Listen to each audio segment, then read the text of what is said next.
My name is Elijah. Hi, I am Ngozi Elabike. My name is Kiara. So my name is Andrea Sue. So I'm Anthea.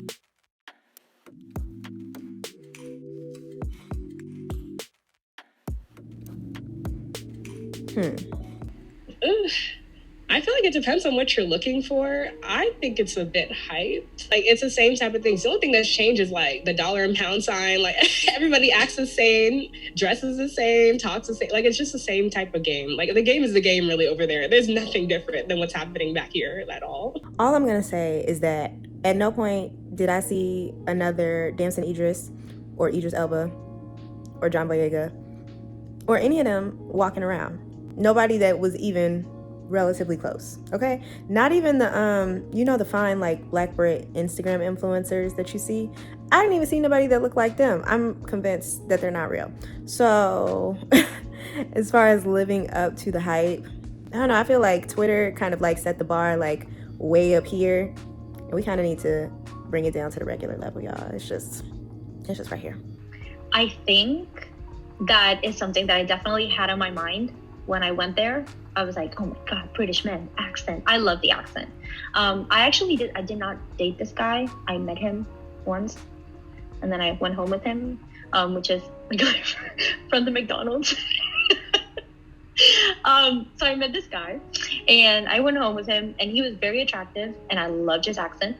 But nothing that went any further again. But I then realized, again, being there and having the experiences I had, that I feel very, much more comfortable with somebody that I can relate to culture-wise. I always think about the fact that if I meet somebody that I'm interested in and I want to, continue pursuing something deeper, meeting my parents is a big part. My parents don't speak that much English, so that's something that's definitely important. And that's one of the reasons why in London, I knew I wasn't going to bring a Brit to Puerto Rico. When I first moved there, I was like, ooh, it's going to be amazing. I've had some okay dating experiences, but I'm going over the pond. They're going to be men. I'm going to find my husband. This is going to be the end all be all. I'm going to get my, little fiance visa and we're going to have a beautiful, happy family, right? And you come in and you're thinking American men, you're used to them. You're thinking that men from London specifically are going to be so much better. They're not. And I'll even say now, living here, they're not. Globally, men are often the same. I will say that everybody that I engaged with was very ambitious, very successful, very level-headed for the most part, but they weren't necessarily better dating-wise than men from the States. Yeah, I feel like it definitely did live up to the hype. I even still have, friendship relationships with a couple females that I was talking to over there, and I guess you could call them international based, but not like that. It definitely lived up to the hype. It was just so much variety and just interesting people, all types of people, and even some females that I never expected myself to, be interested in.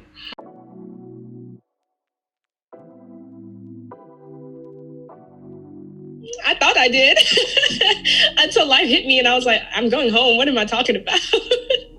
I don't know. A lot of the men I tended to attract were people who worked on Old Street, the investment bankers, all of them, the East. So I feel like it's kind of the type of men I would attract back home to a sense, but I don't know. I was like, okay, let me branch out. I mean, I dated this one guy that was a journalist. That was very different for me. I'm someone who's hoping to get into the medical field. So those are always kind of the people I tend to move towards. So over there, it was very different. It was writers and it was artists, investment bankers, like I said. So I felt like I was getting the full circle versus back home where I was always looking for one type of man. And it definitely kind of changed my perspective. I branched out a bit more now that I'm back home. I've branched out, meeting new people instead of kind of setting my mind on one particular person and what they have to do with their life. So maybe yes, because London is so diverse that you have people from other places that are also expats living here. I don't know about people like from the UK, that'd be different. But at the same time, like I met my current boyfriend outside of London, so it's like, yeah. So maybe not. I don't think I met anybody that I was actually like interested in continuing anything rather than that first time. One of them went really well, and we kind of like started talking more and like seeing each other. I think I saw him twice, but he kind of like got a little like weird. I would tell him like, oh no, I'm busy tonight. I have class, I have to study, I have homework. And he would be like, oh, I could go over to your apartment and I could, just be there while you're doing homework. And I'm like, I appreciate a lot of my time by myself. So nope, not that bien.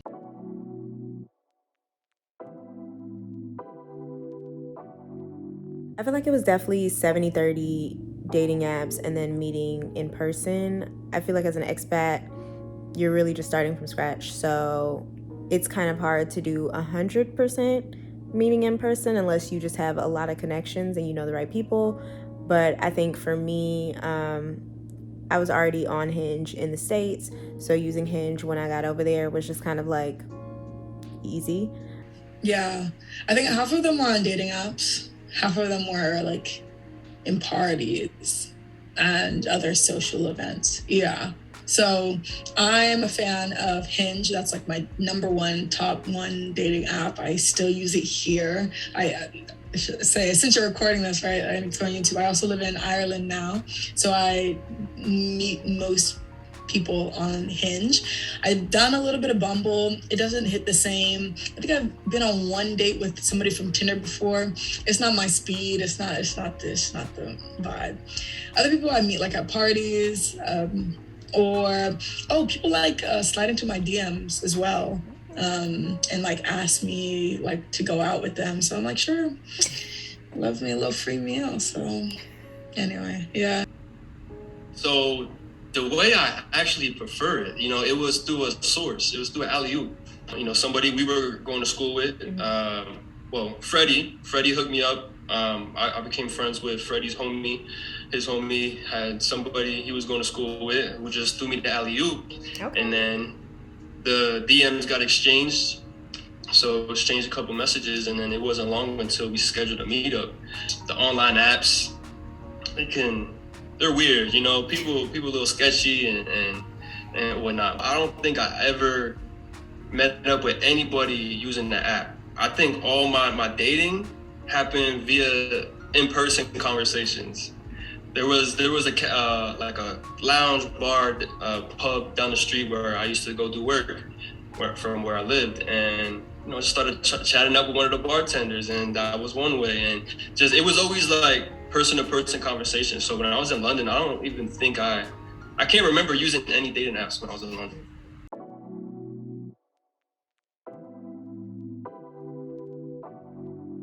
My favorite date was, I had one with a diplomat's son. That was crazy. I don't even know where to begin with that one. So funny enough, I actually met him at Selfridges. It wasn't even on an app or anything. I met him at Selfridges and he was by himself and I was shopping and I sat down at this little like sushi place with the rotating sushi and he sat down next to me. We had a great conversation, gave him my number, and then a couple of days later, he's like, I want to go on a date with you. And I was like, yeah, sure. So where do you want to go? He's like, I'll have the car pick you up at 8. And I was like, wow, okay. Forward. I love it. And so the more I thought about it, I was like, okay, he's talking about a car though. Let me, I don't know you, so let me be careful. So I send my roommate my location. I'm like, hey, check me out in case I don't come back at a certain time. So the car pulls up at 8. And this man walks out of the front seat and he like opens the door for me. It was like this blacked out like Range Rover. And he like opens the door for me and I'm like, nah, this is like some Russian mafia type stuff. Like, I don't know what I'm doing, but I'm like, do I go or do I stay? Like, I'm in London, like I have to try it, right? So I get into the car and he like peeps his head. He's like, hey, and I'm like, oh, hi, why are we in the car? Like, what's going on? And at the time, I didn't even know he was a diplomat's son. So when I got in the car, I was like, okay, what is all this? Like, what's going on? He's like, well, I'm so-and-so's son. I can't tell you more than that. He was very like secretive, but he still gave me enough. And we ended up going to this like exclusive restaurant in London. I can't remember, in central London. The whole night we sat there, we talked, and the security guards are like, I felt like I was a princess or something. Like the security guards are like sitting in the corner, but left us alone to like have our dinner and whatnot. And then after that, we took like a stroll down that area where like the eye is and the water canal, that place. We took a stroll down there. The security was behind us. I was like, wow, this is really giving Princess Diaries too. Like, I love the whole experience. And I had such a great time that I didn't even get to record the night or anything like I usually do. And that's how I knew. I was like, yeah, this is the type of spontaneity I was looking for, and like taking that leap, you know, trying something different. Because for me, it's like, I need time, place, where we're going, what time we're going to end, all that. So having that looseness and just meeting someone spontaneously, that is something I definitely enjoyed. Funny enough, we still keep in touch, but he's still so private about his life that I can't figure out anything about him besides like the basics he gave me. But it's still a good time if we were ever link up. I know that much. A Valentine's Day had come up and he had asked to be my Valentine, and that had never happened to me, like me having a Valentine. I was like, oh, okay, you know, I know. And so I was thinking, like, what do people even do for Valentine's Day?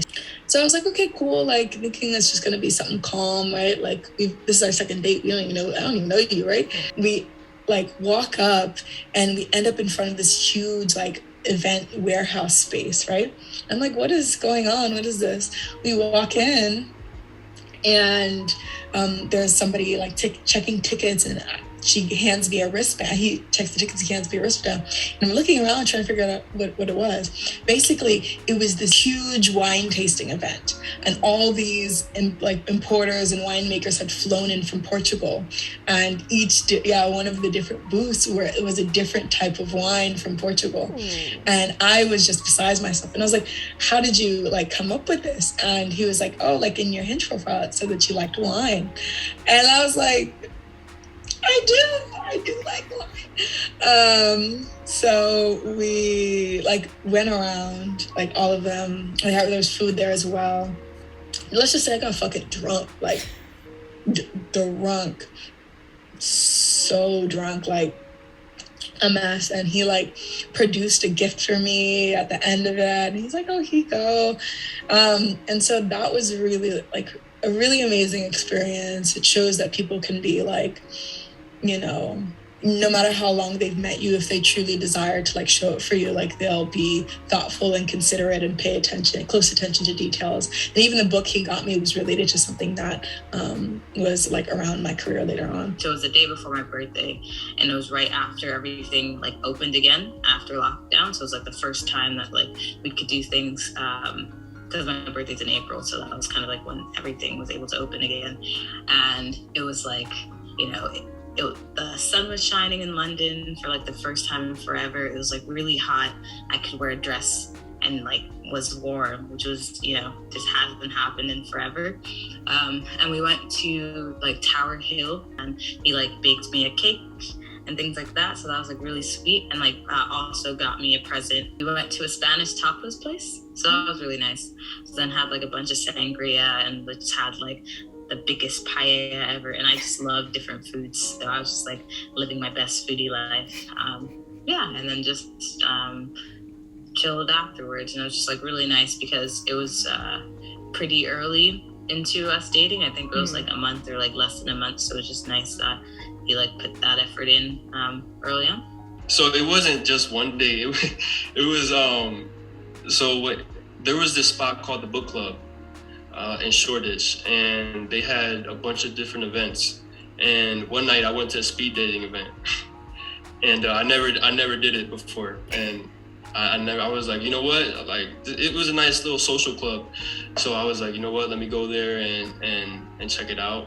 And I had about 6 dates, about like 5 to like 8 minutes long, maybe a little shorter than that. And they were just all like surprised that I was from the States. They were like, what am I doing there? Why am I at this speed dating? And that was just one of the most memorable ones. It was out of my comfort zone. I never did something like that before. And, I just took it upon myself to just go do that by myself.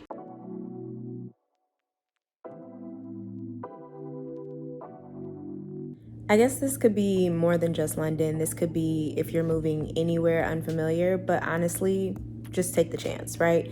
You deserve to give yourself the chance to experience everything and anything, and that includes whatever this dating world, however special it may be. You deserve to experience it all. You deserve to do it scared. You deserve to do it excited. You deserve to experience literally every single emotion that comes with it. And I'm always the person to say that I hate regret more than I hate fear. So if it's fear that's holding you back, toss that out. If it's the idea of not knowing, use some of what, my folks have said in this video to kind of help alleviate that. And if there's still more questions, ask us, right? Because that's not an excuse either. You really shouldn't have one. You should really just, go put yourself out there, live your life the way it's supposed to be lived, and don't let anybody tell you any different. Honestly, I think it's just really important to go in with an open mind. Also, set your expectations for yourself and standards, and make that known before you start dating someone, especially if you've gone on multiple dates with them and you're trying to get serious. Let them know what you're expecting, because it's the same all around. If you don't communicate those things with the person, they're going to think the opposite, and y'all are going to keep dancing around until something happens and you're not comfortable with the outcome. So really just make sure you're intentional, you know what you want, be safe. As much as we were going out and doing these spontaneous things, it's still a dangerous world. So obviously let people know what you're doing, use your judgment wisely, and then have fun with it at the same time. We're young, we're beautiful women. There's nothing wrong with exploring the world and what it has to offer, but just keep all those things in mind when you're doing it. And I think you definitely have to be able to put yourself out there. If you're not someone who's willing to take that leap, I think it's going to be very lonely. You have to be willing to put yourself out there, try something new, because I don't think it's easy for people to approach you in such a big city. You're going to be by yourself if you don't find things to do as well. So that's a huge part of the dating scene, I feel in London. You have to be a bit more extroverted if you're not, just to kind of find that. It's like everything. You take a chance in any kind of dating you do, even if it's in London, even if it's in your home place, even in whatever. But it's a mixed bowl of a lot of cultures and a lot of nationalities, and you have to be open to, well, you don't have to, if it's not what you like, but if you're interested in getting to know people in an easier way, then definitely be open to meeting from anywhere, and just being open to finding people you're not going to be interested in, finding people that are going to be weird with you, finding people you're just not going to relate to at all. And it's just that if your focus is, I'm here for work, and you just want to, go home, do your 9 to 5, go home again, maybe go out for drinks after work, and not interested in meeting a lot of people, you're not going to. Honestly, I'd probably say go out. Just go out. There's a lot of different things to do in London in terms of what I was saying, activities, restaurants, bars, and things like that. And I feel you're more likely to actually find someone that's worth it there, versus I just think in the dating apps here especially, we have Hinge, Bumble, Tinder, and obviously each of them have different reputations, but at the same time you see all of the same people on all of these apps, so it's just a rotation of no's. So I would say that your best bet, Hinge isn't bad, but still you see people that are on Tinder on Hinge, you're just which one do you want? But I would say, just try to go out more, and experience everything that London has to offer, because there's so many things to offer. Design My Night is the best thing to find all of the different events and stuff, and Secret London, just shameless plug, all the shameless plugs. I think that's probably better, just to be more organic, because you can, just seeing each other face to face and actually seeing how you vibe in person makes more of an impact than what can happen on a screen, I think. I think, probably the same thing that everyone else will probably say as well, is that understand that when you're going to, you're moving to London as an American woman, there are, perceptions of you, of who you are as a person, or as a part of a group, that you'll have to deal with when you arrive, right? So when most people think of American women in the European context, there's often a lot of, associations with like a high level of promiscuity, and like they assume that we're all this way and willing to do things that maybe people like that they know in their day-to-day lives aren't willing to do in a dating sense, right? I think that's very true. And I described it earlier as like the fresh meat effect. So the fresh meat effect is that like you are fresh meat in a community that tends to be sometimes very small and insular, right? Depending on who you get to know. That fresh meat effect means that you might be garnering a lot of attention to you at once. The smaller the community, the more that actually happens. With that being said, like be really discerning about who you allow into your space. Just because people seem new and exciting and interesting doesn't mean that they actually see you as like a full, like complete human being. They might just be seeing you as an experience, as an add-on, right? Or like like a collector's item of sorts, right? On the other hand, life is a fucking story. It's a story. It's a book. I'm a main character. I am the most main character person I know in my life. With that being said, like this, if you're moving to London and you don't want to start dating and you're worried about this, no, life is for living. Stop playing, stop being scared, stop, hesitating, go do it, completely change your life. And even if you're watching this video and you're like, I'm just watching this video just to see like every part, every aspect about living in London. I'm not necessarily concerned about the dating, right? Get that visa, find the funding, and get your ass over there. Because if you've had the idea, right, if you have the seed planted in you that you want to change your life, experience something new, it was for a reason, right? The resources and the time, God willing, will come, right? And that goes for dating as well. I am the main character of my dating adventures. Yes, I want to be there for a partner. I want to meet them where they need to be. I want to see them as people. I want to, really make sure that it's mutually beneficial and we get to experience love in a true and authentic way. But it's my time to shine until I'm in a relationship. It's me season all the time. Dating in London, just have fun. It's an international city. You're going to be exposed to a bunch of different cultures and backgrounds. So, just be open-minded to, what different people are about and where they come from. And, it's only going to make the experience better. So, get out there, have fun, be safe, and get ready to drop them peas. Don't go over there broke.